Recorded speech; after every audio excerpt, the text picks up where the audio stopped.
Meus queridos, queria falar hoje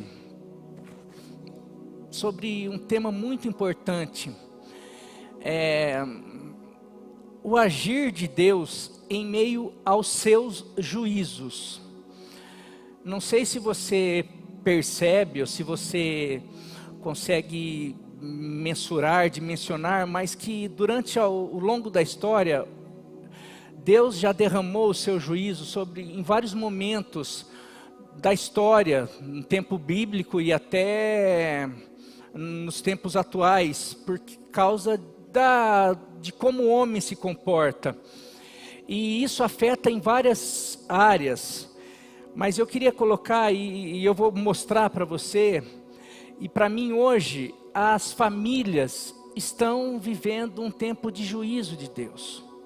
E eu vou mostrar, mas como que Ele age em meio aos seus juízos, diante do seu povo, diante daqueles que o temem, né? Porque é nítido ver que, quando eu falo juízo, eu vou já dar alguns exemplos para você entender. Aqui, exemplos, Sodoma e Gomorra. Por causa da imoralidade sexual e por causa da depravação ali, de alguma maneira Deus mandou um juízo ali, de alguma maneira exterminando aquela cidade, derramando fogo. Mas tinha uma família ali, que o Senhor de alguma maneira salvou, mas aquela família de alguma maneira estava sofrendo tantas coisas, e até mesmo teve que deixar para trás casa, profissão. Toda vez que um juízo de Deus vem sobre a terra, independente se você é cristão, se você é temente a Deus, a gente acaba de alguma maneira sofrendo. Mas eu queria falar nessa noite como que Deus age em meio a tudo isso. E eu falando sobre outro exemplo, a época dos juízes. Não sei se você já leu, já percebeu, mas assim que termina Josué, o livro de Josué, depois das conquistas, depois de Deus abençoar aquele povo, que eles entram na terra da promessa, terra prometida que mana leite e mel, e eles conquistam tudo ali. Não existe exército, não existe cidades que pudessem parar. Eles conquistaram tudo ali, eles tomaram posse da promessa. Mas no versículo 10, de 10 a 14 ali de Juízes, no começo de Juízes, vai falar que depois que Josué morreu e toda aquela geração foi reunida, morreram também, surgiu uma nova geração que não conhecia o Senhor e nem os seus feitos. Por causa disso, o Senhor os entregou nas mãos dos midianitas, dos filisteus e todos os povos ali vizinhos. Então aquele povo que outrora vencia todas as batalhas, conquistava tudo aquilo, todos os exércitos vizinhos, agora por causa de não conhecer o Senhor ou não preservar a aliança, aquele povo começou a ser derrotado. Em vez deles conquistarem, eles passaram a ser conquistados. Eles começaram a sofrer. Tanto é que a frase que você vai ver durante todo o tempo e voltaram a fazer o que o Senhor reprova, e o Senhor os entregou nas mãos dos inimigos. E daí fala, o Senhor os entregou nas mãos. Então isso mostra que é um juízo de Deus. Juízes, já de alguma maneira ali você vai estar vendo o juízo de Deus constantemente. Toda hora que o povo voltava a fazer o que o Senhor reprova, o Senhor os entregava por causa de um juízo, deixava eles sofrerem. Então Sodoma e Gomorra por causa da imoralidade. Na época dos juízes, eu coloquei, porque aquele povo da época dos juízes sofreram um juízo pela falta de se transmitir a fé para os filhos. Porque, se você quiser conferir, Juízes 2, de 10 a 14, porque por alguma falha naquela geração de Josué, a próxima geração que nasceu não conhecia Deus e nem os seus feitos. Então faltou aquela geração de Josué passar. Então, daí temos o cativeiro babilônico, que foi um outro juízo. O descaso com a lei do Senhor. Os profetas falavam: se vocês continuarem seguindo as outras nações, servindo outros deuses, se vocês não ouvirem os profetas, daí começaram a se levantar liderança corrupta, começou a ter um sincretismo religioso, um aumento dos rituais religiosos e um distanciamento de um relacionamento verdadeiro com Deus. Tudo isso levou-os a viver um juízo, que no caso foi o cativeiro babilônico. Eu poderia estar falando de tantos outros juízo, mas se eu pensar aqui com vocês, imoralidade sexual gerou juízo, a falta de cuidado de transmitir a fé para os filhos gerou juízo, não darem ouvidos aos verdadeiros profetas, liderança corrupta, sincretismo religioso, aumento dos rituais religiosos, dar importância muito para os rituais religiosos, para as religiões, em contrapartida do verdadeiro relacionamento com Deus. A gente vai falar sobre o dilúvio, a violência que levou o juízo. O dilúvio foi um outro juízo. O que levou a violência? Eu pergunto, os nossos dias, a gente tem vivido algumas coisas semelhantes com tudo isso que nós falamos? Os nossos dias, para mim, nós encontramos tudo isso que cada juízo de Deus teve, e hoje nós encontramos. E para mim, nada mais tem sido afetado do que a própria família, porque se destrói a família, você não tem como preservar a verdadeira fé, os verdadeiros valores, os verdadeiros ensinos, o verdadeiro princípio, o verdadeiro amor, o verdadeiro relacionamento com Deus, é tudo na família. Por isso que a família e a igreja tem sido extremamente atacada. Os inimigos têm atacado a família. E o que eu tenho percebido é que o Senhor tem entregado as famílias nas mãos dos inimigos. Que o Senhor muitas vezes tem entregado a igreja, que eu quero colocar a igreja aqui, tem entregado as instituições. Eu tenho percebido que parece que a gente tem perdido a guerra. Eu me sinto como na época dos juízes, vendo famílias sendo assoladas, atacadas. Então, com tudo isso, o Senhor me permitiu falar: nós estamos vivendo uma época de juízo de Deus. A igreja hoje, o mundo hoje, vive uma época de juízo. Por isso que eu trouxe uma palavra hoje para você. E a família está sobre um juízo de Deus. Agora, pastor, e agora você, penúltima mensagem, o senhor fala isso? Não, por isso que, olha o tema. Como, aqui, o agir de Deus em meio aos seus juízos. Como Deus age. E talvez hoje você possa vir um bálsamo, ou talvez algumas coisas, ao mesmo tempo algumas responsabilidades, tirar algumas lições. E eu queria tirar algumas lições num desses juízos, que tem tudo a ver com família.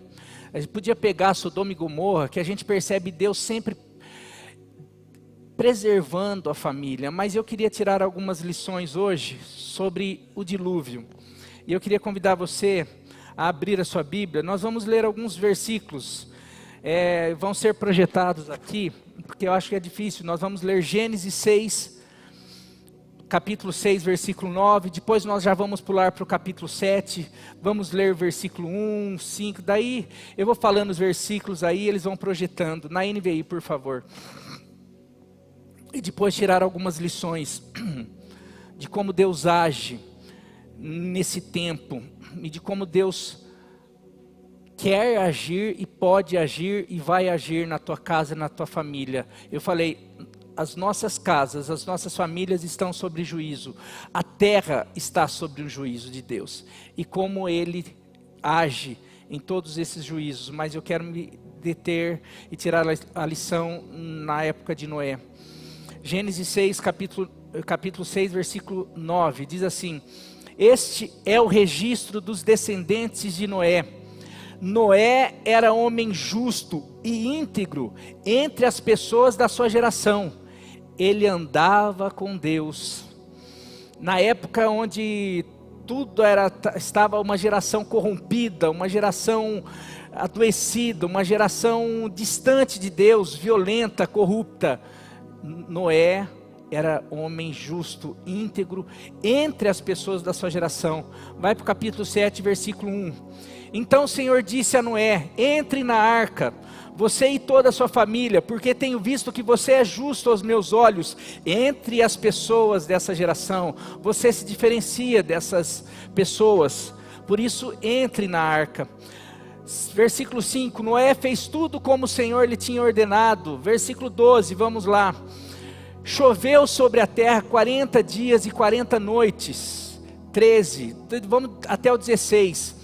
Naquele mesmo dia, Noé e os seus filhos, Sem, Cã e Jafé, com a sua mulher e com as suas mulheres e com as mulheres dos seus 3 filhos, entraram na arca. Entraram com eles, de acordo com a sua espécie, todos os animais selvagens, todos os animais de rebanho, todos os animais que rastejavam sobre a terra, todas as aves e tudo que tem asas. Todo ser que tinha o fôlego de vida veio a Noé de 2 em 2 e entraram na arca. Um macho e uma fêmea de cada ser vivo vieram e entraram conforme Deus havia ordenado a Noé. Então o Senhor o fechou dentro, ou em outras versões, que eu vou usar isso daqui, então o Senhor fechou a porta da arca. Versículo 23, todos os seres vivos foram eliminados da face da terra, tanto as pessoas como os animais de rebanho, os animais rastejantes e as aves do céu foram eliminados da terra. Só restaram Noé e aqueles que com ele estavam na arca. Só restaram Noé e aqueles que estavam com ele na arca. Diga assim: só restaram Noé e a sua família. Meu querido, você conhece a história de Noé? Começa no capítulo 6, vai até o capítulo 8. Eu peguei alguns textos e durante as lições aqui, nós vamos ler mais alguns textos. Mas o que nós vemos é um dos momentos mais terríveis da história, que por causa da maldade do homem, por causa da corrupção, por causa de tudo aquilo que o homem tinha, da maneira como o homem tinha se distanciado de Deus, Deus trouxe um juízo terrível. Mas nesse juízo terrível, Deus separa um homem. Na verdade, Deus separa um homem e a sua família. Deus poupa desse juízo um homem e sua família. Mas o que fez com que Deus poupasse esse homem? E eu queria colocar esse juízo, todo o juízo de Deus, como eu falei, traz situações terríveis. A gente às vezes fica imaginando, olha, Noé foi salvo, mas ele foi salvo pela graça de Deus, e a gente vai falar isso mais para frente, mas ele, por causa de algumas coisas, e eu queria assim, hoje a tua família, você, nós temos vivido um tempo de juízo onde pessoas têm realmente sido assolada por tantas coisas, as casas, as famílias, a gente vê cada vez mais tragédias, a gente ouve cada vez mais notícias. Eu não sei, eu cada vez mais me distancio das notícias, dessas notícias pelo menos alarmantes aí. Eu não gosto porque é muita coisa ruim. Você hoje de 10, 9 notícias terríveis e uma boa. Isso acho que é até mais. Mas daí você pensa que está distante. Mas daí até de repente você perceber que chegou na tua família, com parente, com primo, com tio, com não sei quem, ou na tua casa, ou com filho, ou com... São tantas coisas que têm chegado, que têm assolado tanto, e a gente fica assim, Deus, e a gente busca a igreja, a gente busca Deus, e muitas vezes parece que nada acontece, nada adianta. E às vezes a gente vê, olha, Noé foi salvo, mas você tem noção quanto tempo durou aquela saga até o juízo vir? Quanto tempo Noé foi motivo de chacota? Quanto tempo Noé teve que se esforçar fisicamente, emocionalmente? Quanto tempo ele teve que buscar a Deus para não desistir por causa das dificuldades? Quanto tempo ele teve que trabalhar com seus filhos? Quanta dificuldade, não vou nem colocar das dificuldades dele ficar de 6 a 10 meses dentro de uma arca, com animais, com tanta coisa ali. A gente... Sabe, e às vezes a gente quer assim, puxa Deus, numa tempestade, num dilúvio, num juízo, faz da minha casa uma arca. Peraí, você está disposto a fazer o que Noé fez? Você está disposto a ser um Noé na tua geração? Porque como Deus age? Eu quero começar a tirar algumas lições. Rapaz... Vamos lá, vou tentar ser rápido, gente. Primeiro, vamos marcando aí. Deus tem aliança com quem tem aliança com Ele. Você está passando por... A gente vai passar, e eu quero colocar... A gente tem passado por uma tribulação, a gente tem passado por tempestades. A nossa casa, se a tua não está passando, vai passar. Pastor, está praguejando de jeito nenhum. Eu estou repetindo as palavras de Jesus. Eu estou vendo o que está acontecendo. Nós temos dificuldades, nós passamos em diversas áreas. A gente vive um dilúvio. A gente tem visto, a gente está cercado por água, por fogo, por tudo. Mas tem uma palavra: quando passares pelas águas, elas não te submergirão, porque eu vou ter uma arca. Quando eu passar pelo fogo, a chama não vai arder em você, porque eu vou estar do lado de Jesus. Jesus vai estar comigo, como esteve com os Sadraque, Mesaque e Abednego. Agora a questão: será? Mas é promessa de Deus. É promessa de Deus para aqueles que têm uma aliança com Ele. Diante de tempestades, diante de juízos, é isso que a Bíblia nos ensina. E a gente eu poderia mostrar tantos, mas eu quero pegar aqui Noé. Diante de uma calamidade, diante de uma tempestade, ou melhor, diante de um dilúvio, Deus olha um homem que se diferenciava dos homens da sua geração. Ele olha e ali tinha um homem que andava com ele. Ali tinha um homem que era justo, que era íntegro, que podia todo mundo fazer coisas erradas, todo mundo traindo, todo mundo mentindo, todo mundo fazia o que todo mundo fazia. Mas Noé, ele se diferenciava da sua geração. Por quê? Porque ele tinha uma aliança, porque ele andava, porque ele tinha intimidade com Deus.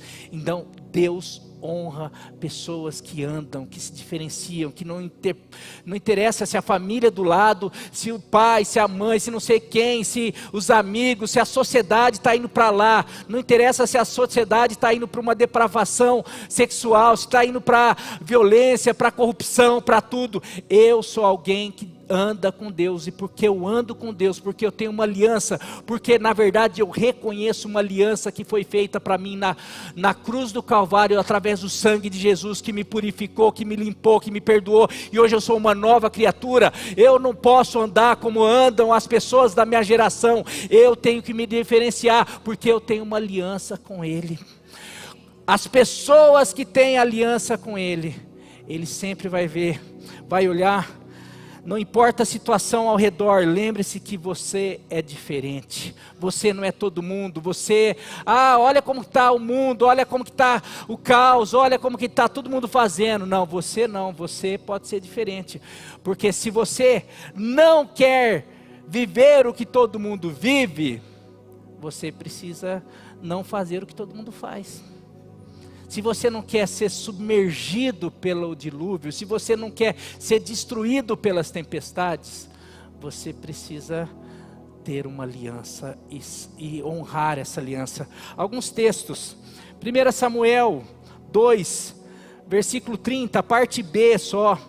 Aqui está falando sobre os filhos de Eli que não honraram, que tinha na sua descendência uma garantia de que eles sempre seriam sacerdotes, seriam aqueles que iriam estar representando Deus diante do povo, o povo diante de Deus, mas eles não honraram essa aliança do sacerdócio, eles se desviaram, e Deus falou: não, olha, peraí, eu não vou, não é porque vocês são da igreja tal, não é porque vocês são batizados, não é porque você é filho de pastor, não é porque você é crente, não é porque você conhece a Bíblia, não, porque a minha maneira de agir agora o Senhor declara: honrarei aqueles que me honram, mas aqueles que me desprezam serão tratados com desprezo.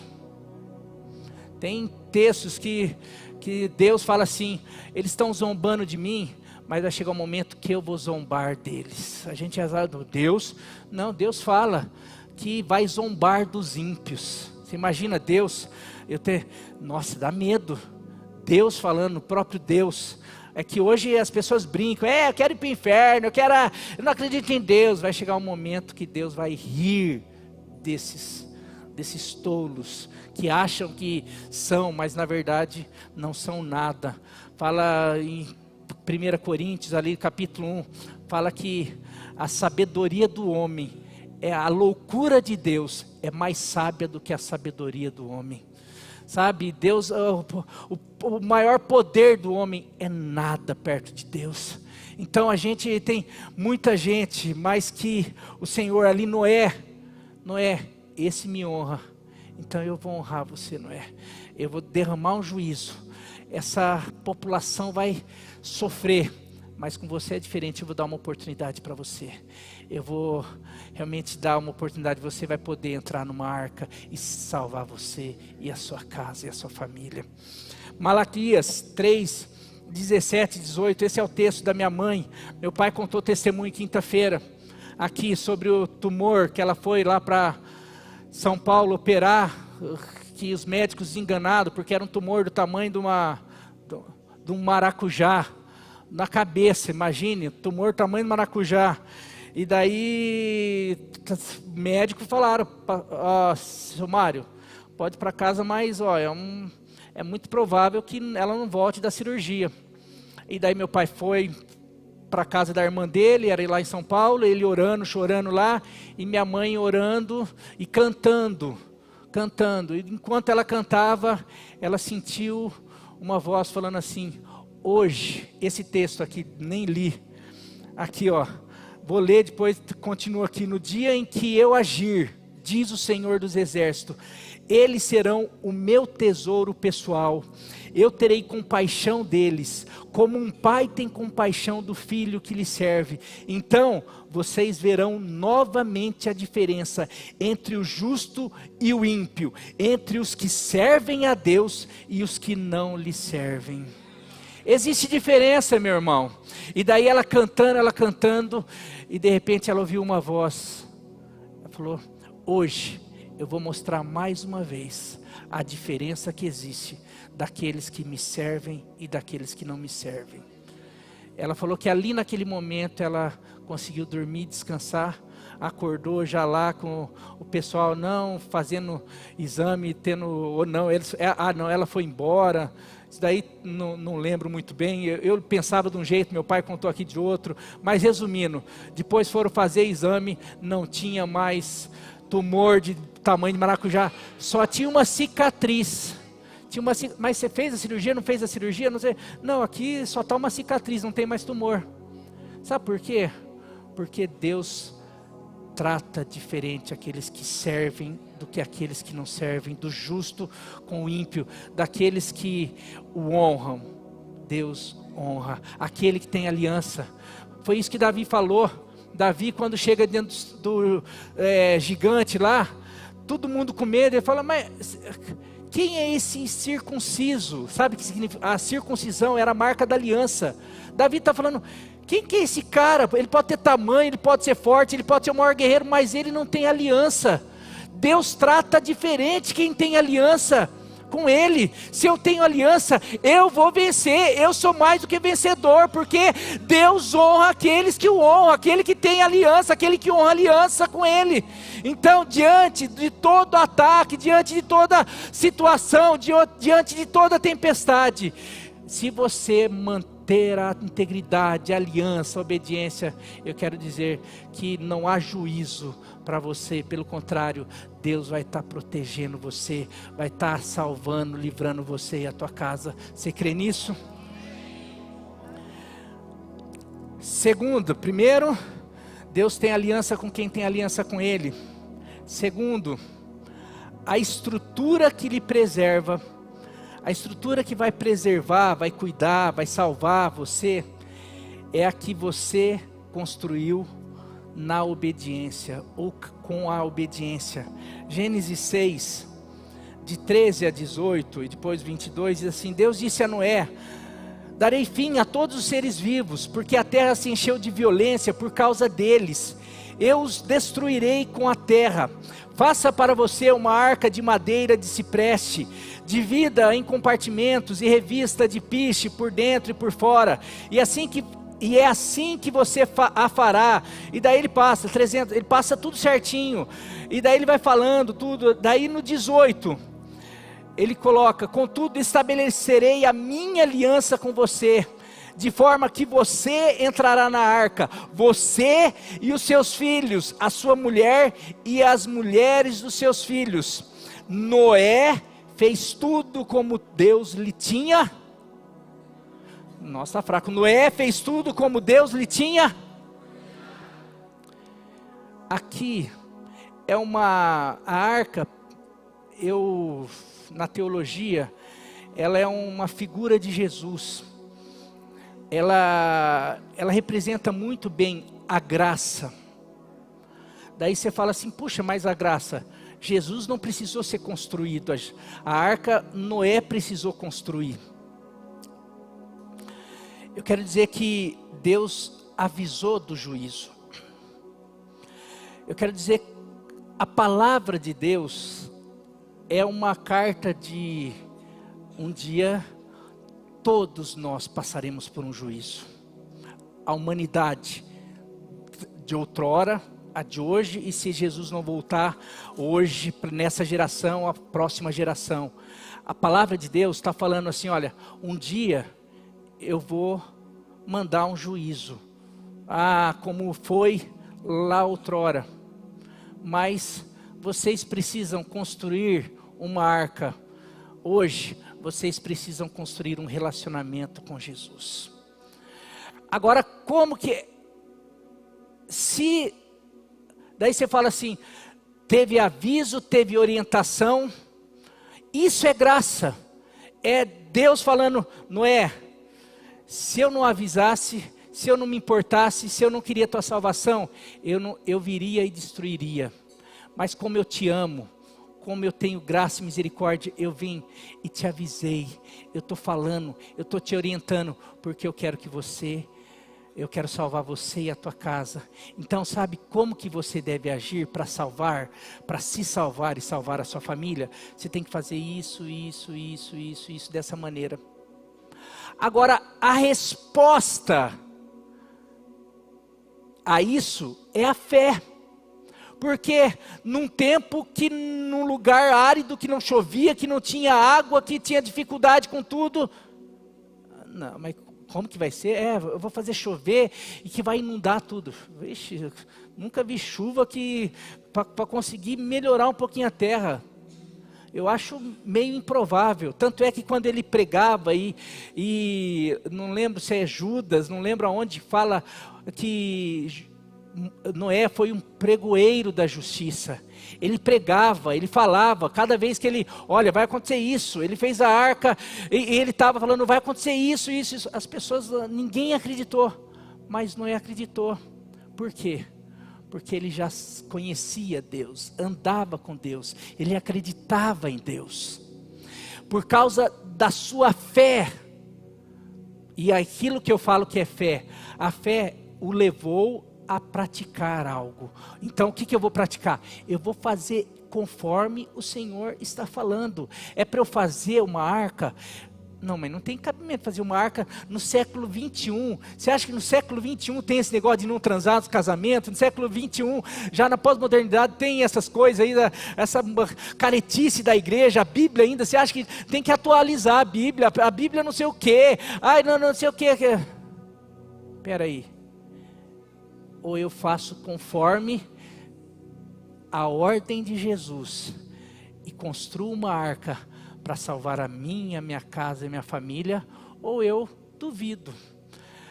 A graça foi estendida, a graça foi revelada, mas basta a minha resposta a isso. A resposta é a fé, através de ações de obediência.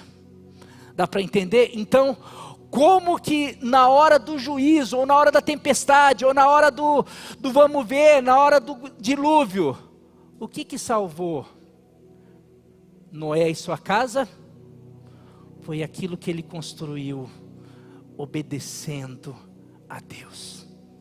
Sabe, tem muita gente que na hora das tempestades, na hora das provas, na hora dos juízos, na hora das provações que muitas vezes Deus manda para, de alguma maneira, falar, você não está no caminho certo, você não está fazendo, você está dormindo, você está, não sei o que, eu quero salvar você. E você assim, nossa, mas já veio muito forte essa ondinha aqui, já levou tudo. Por quê? Porque você não construiu nada. Você, no momento que era para você ter obedecido, era para você ter feito, era para você ter construído, ou para você ter ouvido, como diz em Mateus, aquele que ouvir as minhas palavras e colocar em prática, esse homem vai ser comparado àquele que constrói uma casa, mas está falando sobre a vida. Aquele que ouve as palavras de Jesus, os seus ensinos, os seus conselhos, e coloca em prática, ele está construindo uma arca para ele, para a hora que vier as tempestades, as enchentes, ele está seguro. Mas sabe como que nós construímos essa casa, essa arca, ou aquilo que pode salvar a minha vida, da minha casa, da minha família? Se chama obediência. E muitas vezes, em tempo de juízo, de tempestade, nós temos visto as nossas casas, as nossas famílias fazer assim, sabe por quê? Porque nós não temos sido como Noé, nós não temos respondido a palavra de Deus que vem com todo amor. Noé, eu quero salvar você, eu quero que você e a tua casa não sofra tudo isso, porque eu te amo, porque eu quero realmente que você, quero te proteger. Ah é? Então o que você tem que fazer? Você tem que me buscar, você tem que receber as orientações, você tem que você tem que me servir. Servir eu não tenho tempo, Senhor. Você tem que ouvir, você tem que aprender de mim que sou manso e humilde. Não tem. Comigo é bateu, levou, comigo eu não aprendo nada, comigo é do jeito que eu nasci, eu não tenho. Daí de repente você está destruindo teu casamento porque é do jeito que você é, porque você não consegue ouvir e perceber que você, marido, tem que amar a tua esposa como Cristo amou a igreja. E daí você não entende porque está passando por algumas coisas. Mulher, você também não está seguindo aquilo que Jesus fala na palavra dele, aquilo que a palavra dele fala. Você não está construindo uma arca. Pais, amanhã depois lá na frente com um monte de problema no filho. Você não os ensinou na disciplina, na admoestação do Senhor, no caminho, ensina a criança o caminho que deve andar. Você não fez nada disso. E daí lá na frente está vindo, mas cadê a arca? Deus me passou toda a orientação. Jesus está deixando através da graça, da sua palavra, mas você não fez igual Noé. A hora que chegou o dilúvio, você não teve uma estrutura, não tem uma estrutura como a arca para proteger você e a sua casa, porque você não fez como Noé, ele fez conforme o Senhor tinha falado.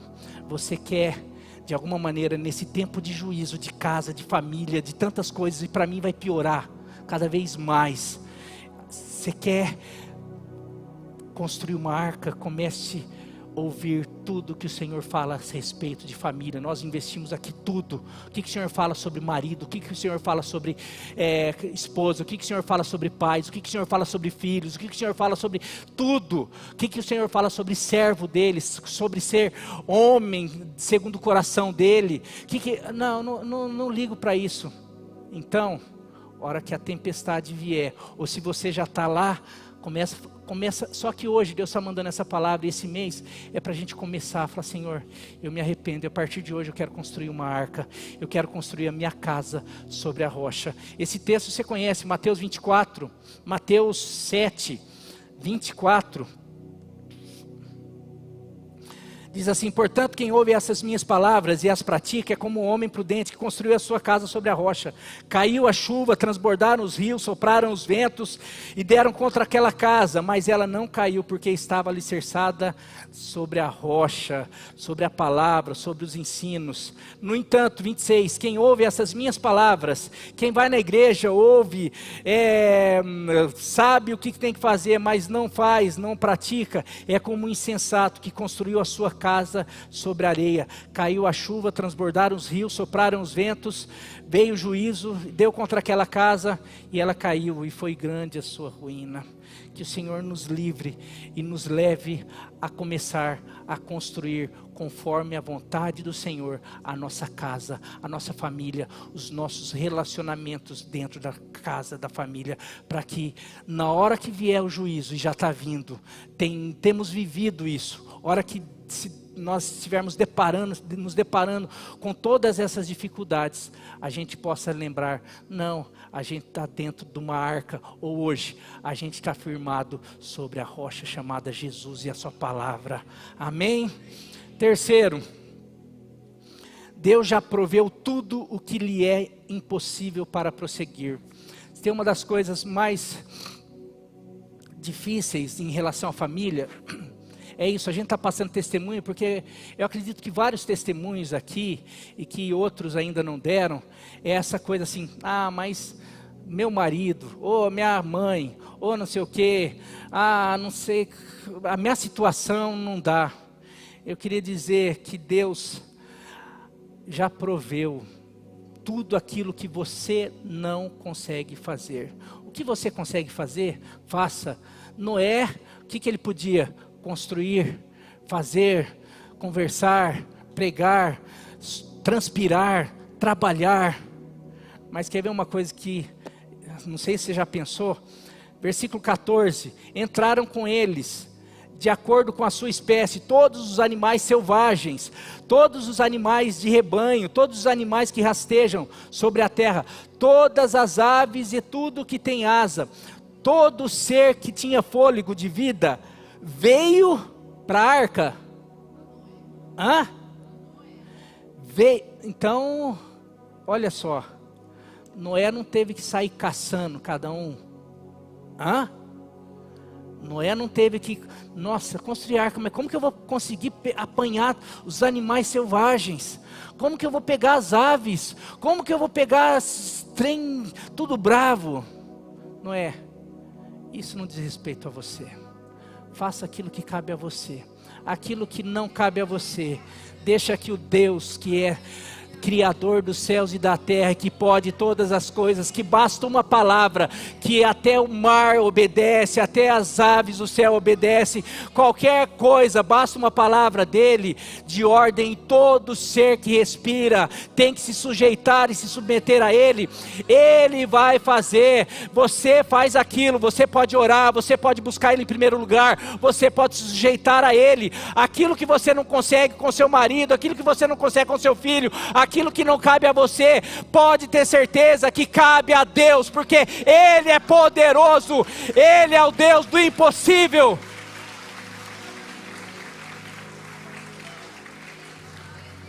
Muitas vezes nós, que a gente não prossegue é por causa disso, a gente dá 3 passos, a gente começa a fazer, nossa, mas será? E o leão, como que eu vou fazer para trazer o leão? Não tem, eu não, então não tem nem como. Faça a tua parte, obedeça a Deus naquilo que você tem que obedecer. Não se preocupe com aquilo que você não tem estrutura, não tem condição, porque Deus não pede. Deus pede para as pessoas tirarem a pedra do sepulcro de Lázaro, mas Ele não pediu para ninguém lá ressuscitar.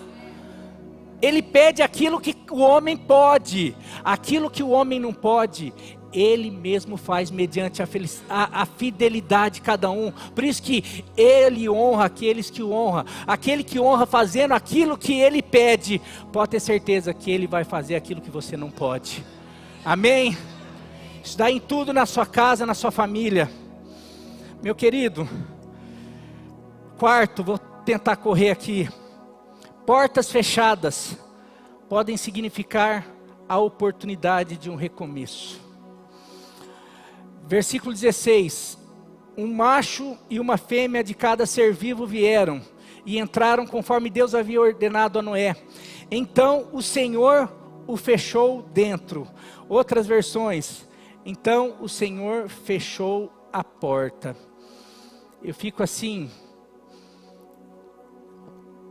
muitas vezes eu fico assim, depois de tudo, daí de repente, agora a porta fechou. E eu fico imaginando como que devia ser dentro da arca. Porque uma coisa é, entrou tudo, entrou todos os animais, entrou, está lá leão, cobra, está lá, tudo quanto você vê, animais selvagens, está tudo lá. E tipo assim, e agora? Quanto tempo nós vamos ficar aqui dentro? Estou deixando minha vida para trás. Eu não sei o que vai acontecer depois. Eu não sei, e depois, porque você sabe que Deus, Ele é assim, Abraão, sai da tua terra, do meio da tua parentela, sai, deixa tudo que você tem de estabilidade e vai para um lugar que eu vou te mostrar. Mas peraí, eu vou ter, como que vai ser? Sabe, Deus, Ele muitas vezes Ele nos chama e Ele quer ver a nossa fé. Eu falei no mundo espiritual, no povo de Deus, a gente não conquista nem 1/10 do que Deus tem para nós, porque todas as coisas, e eu já falei isso, inclusive a salvação, ela é conquistada, e ela é conquistado, ela é adquirida pela fé, porque pela graça, é isso que eu falei, Deus Ele manda, Ele fala, Ele mandou Jesus fazer o que a gente não podia se salvar, então Ele mandou Jesus para nos salvar, mas eu preciso crer, a fé, porque pela graça sois salvos, por meio da fé, e assim é tudo. Abraão, sai do meio que você está, e vai para um lugar que eu vou te mostrar. A gente, se fosse hoje, a gente, não, mas peraí, como que vai ser lá? Olha, não namora agora, porque não é tempo. Ah, mas olha como ele é bonito, será que, por quê? Porque lá na frente o que eu tenho é muito melhor. Ah, mas será que vai ser melhor do que o Joãozinho? Olha como ele é bonitinho. Será que vai ser melhor, mais bonitinho do que a Mariazinha? Ai, não sei o quê. Agora é hora de você crescer na tua vida emocional, sentimental, espiritual, na tua vida intelectual, no estudo, em tantas áreas, para daí lá você estar preparado, inclusive no próprio corpo. Não está nem maduro a parte física, mas já quer namorar. Eu respeito e nós como pai muitas vezes ficamos de mãos atadas, embora que aquilo que eu falei, eu lembro uma vez que tentou, uma certa idade, a Ana Laura veio pedir para namorar, não vai namorar, e daí várias pessoas, pastor, se, na época eu não sei se era pastor, se não deixar, vai fazer escondido. Eu falei, vai, porque ela já sabe o que vai acontecer. Já escondido, eu não deixo, se fizer escondido vai ter consequência, né? Porque hoje o mundo acaba ditando as coisas. Agora é lógico que tendo a bênção dos pais, eu não vou entrar nesse mérito, porque cada família tem que, muito mais do que a primeira autoridade sobre a vida dos adolescentes, crianças, é o pai, depois a liderança espiritual. Então, é isso daí. Mas eu fico muito preocupado. A gente que é o mundo, é isso daí. O mundo que a gente vive, todo mundo faz. Mas Noé agia diferente. Se a gente conseguir, eu acho que é melhor. Embora que... Mas aí, vamos lá. Estava falando o quê? Perdi. Vou voltar aqui.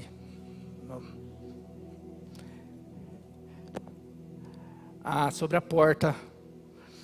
Abraão chama lá, Deus chama Abraão para ir. E da mesma maneira como Noé.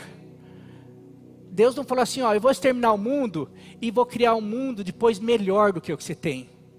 Não, Noé não sabia. A hora que ele fecha a porta, nossa, e agora?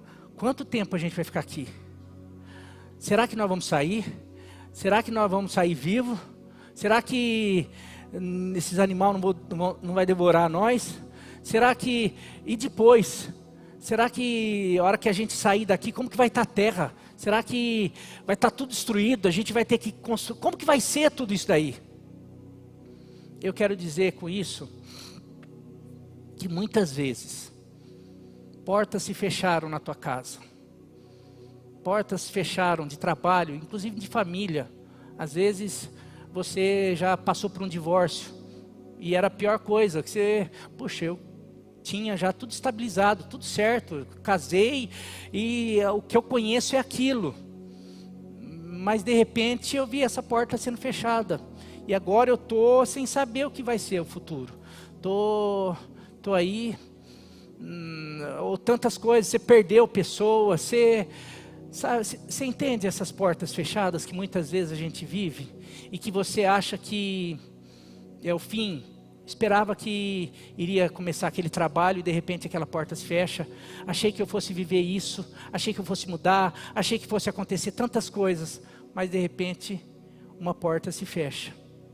E eu quero dizer que muitas vezes essas portas fechadas significam oportunidade de um grande recomeço. Às vezes é Deus que fecha as portas. Muitas vezes Deus tem fechado porta. Você pensar, próprio Jonas, quando ele foi jogado no mar, ele veio uma baleia e fechou ele dentro da baleia e agora uma porta foi fechada. Mas na verdade era Deus fechando para que outras coisas piores não acontecessem com ele.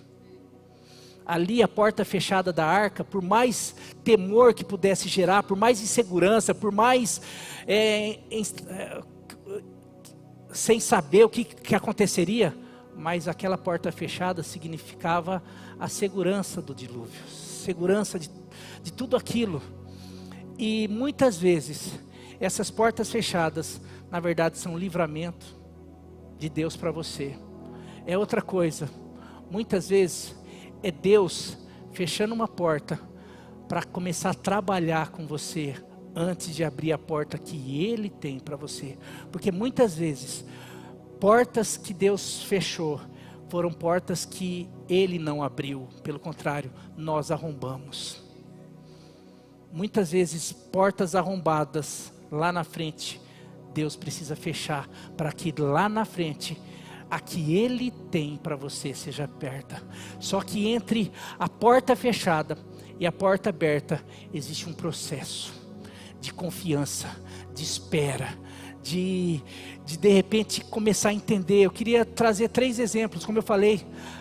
Abrão teve que sentir, teve que ver a porta da estabilidade de uma cidade próspera como Harã, a estabilidade da família, a coisa tranquila de ter os familiares perto, de já ter tudo estabilizado, para de repente ver essa porta se fechando e começar uma jornada num deserto, como forasteiro, morando em tendas, sem saber para onde ia, sem saber como seria.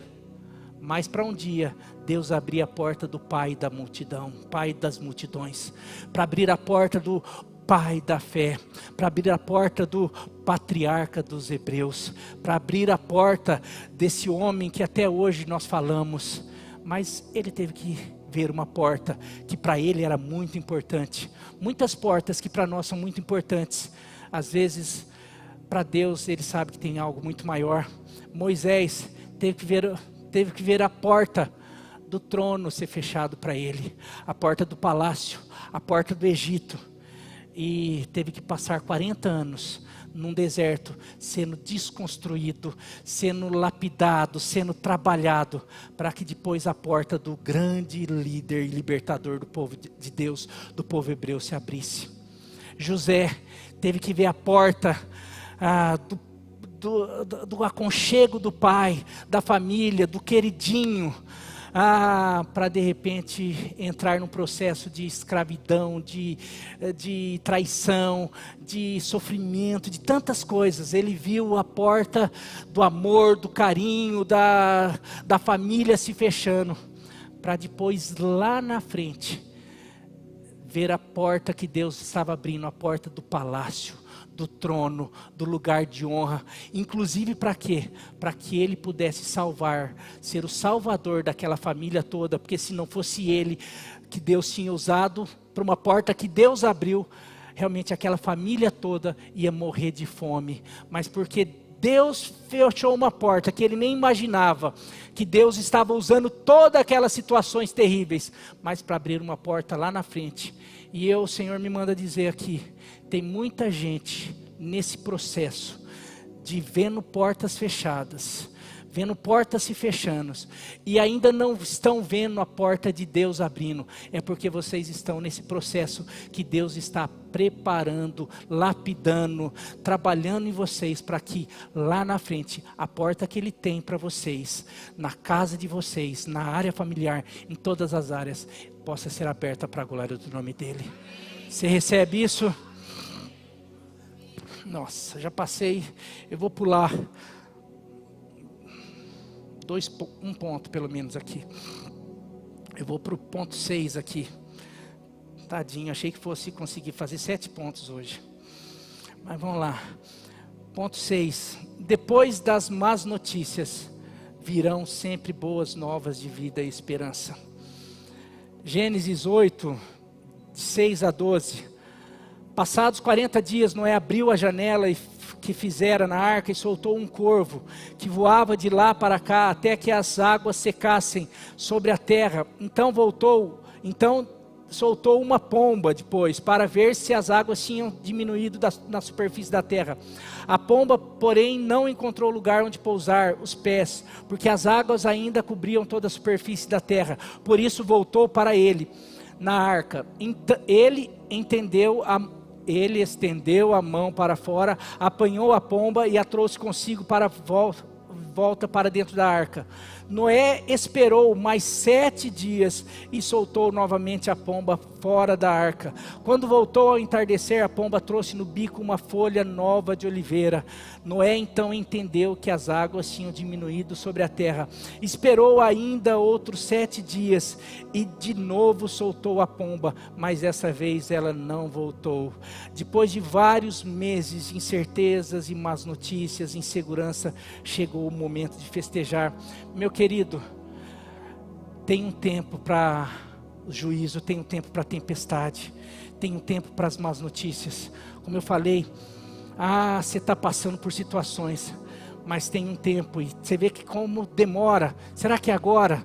Será, vou soltar um corvo, vou soltar não sei o que, agora vou soltar pomba, agora não conseguiu, voltou, vou esperar mais 7 dias. Muitas vezes nós estamos aí nessa, eu liguei, não tem boa notícia, fui no médico, não tem, conversei, não consigo, meu filho ainda não conseguiu tomar jeito, não consigo ver a situação do meu casamento, não consigo ver algumas coisas. Querido, espere, porque se você tem a maneira de Deus agir, é nesse processo. Ele está fazendo para melhorar, para trabalhar a aliança, a tua fidelidade, tudo aquilo, para chegar no momento, para a hora que você puder receber a boa notícia. As águas baixaram. E daí você vê que primeiro ele entendeu que as águas estão baixando, mas ainda a gente não pode sair. Tem muitas vezes, muita gente que estão naquela, de vez em quando vem uma boa notícia, mas ainda parece que não é.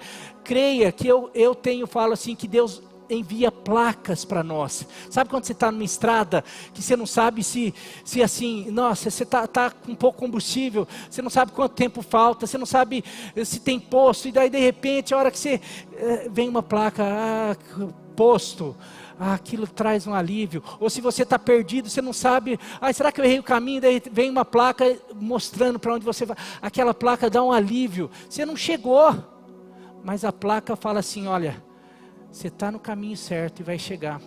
Eu sinto que Deus faz muito isso com a gente. Quando a gente acha que, estou desesperado, Ele vem e manda uma palavra como essa. Ele vem e manda outra coisa, Ele manda um testemunho, Ele manda uma palavra de uma outra pessoa, Ele manda um texto, Ele manda uma música, Ele manda, para você falar assim, mas você volta para casa, não chegou ainda, não viveu o meu milagre, não vivi esse testemunho ainda, mas Ele está falando, daqui 7 dias pode ser, daqui a tempo já está chegando, porque a vida do povo de Deus não é feita só de juízo, de tempestade, é feita de boas notícias de esperança. O Evangelho se chama boas novas, porque nós em Cristo Jesus somos mais do que vencedores, não é isso que Jesus fala? No mundo vocês vão passar por aflições, no mundo vocês vão ter, mas tende bom ânimo, porque eu venci o mundo. Ele fala que Ele é mais que vencedor, mas Ele fala que nós, nele, somos mais do que vencedores. Então, vai ter o tempo de boa notícia. É o tempo de juízo, tempestade. Não, mas vai ter o tempo de você recomeçar, de enxergar a porta aberta que o Senhor tem para você, em nome de Jesus. Para terminar, tudo isso vale a pena para algo. Para depois a gente fazer o que algumas pessoas têm feito. A nossa primeira atitude, em todo recomeço, tem que ser sempre levantar um altar. Depois de toda a situação, porque é isso, a gente passa, é que às vezes a gente esquece, mas depois de tudo, a primeira coisa que Noé fez quando ele desceu, fala que ele desceu, ele constrói um altar. Isso, sabe o que é construir um altar? É reconhecer, falar assim, Deus, eu passei, mas eu passei graças ao Senhor, porque se não fosse o Senhor, não teria arca, se não fosse o Senhor, não teria livramento, se não fosse o Senhor, não teria recomeço, se não fosse o Senhor, não teria solução, se não fosse o Senhor, graças ao Senhor, então a Ti, a honra, a glória, o louvor, a minha vida, a minha casa, a minha família, tudo que eu tenho, tudo que eu sou, eu entrego. Altar é lugar de entrega, altar é aquilo que a gente oferece. Tem muita gente que usa a igreja, não, eu preciso receber, e você vai receber, aquilo que eu falei, Noé recebeu segurança, salvação, recomeço, Noé recebeu tudo, mas assim que ele tem a oportunidade, a primeira coisa que ele faz é retribuir. Muitas vezes a gente tem sido abençoado, eu acho muito legal quando pessoas conseguem perceber que estão sendo abençoadas, que Deus está fazendo, e elas conseguem retribuir com serviço, com ofertas, com tudo aquilo que são, que tem. Tem gente que eu fico assim, não, vem na igreja, nossa, é abençoado, Deus abençoa, mas não faz nada para a igreja. Não faz nada, não estou falando só sobre oferta, não tem coragem de servir, de fazer, de gastar um tempo falando, fazendo, ajudando, mas está lá, cadê o altar? Primeira coisa, você sabe, eu falo que altar tem a ver com gratidão, com reconhecimento. Você já deu presente para gente grata? Para gente que fica assim, nossa, olha, obrigado, olha que... Daí no outro dia você vê a pessoa usando aquele presente, daí no outro dia você vê, passa uma semana, a pessoa já está fazendo, está usando, e você, cara, você fica assim, cara, eu não sabia que eu tão feliz, eu quero dar de novo um presente. A gente, você já deu presente para a pessoa que, nem liga, nem tchum, não é grata, não sei o quê, você fica com vontade de dar de novo? Não reconhece? Sabe, a gratidão abre portas para as novas bênçãos de Deus. Quando a Bíblia, eu vou falar um dia sobre generosidade.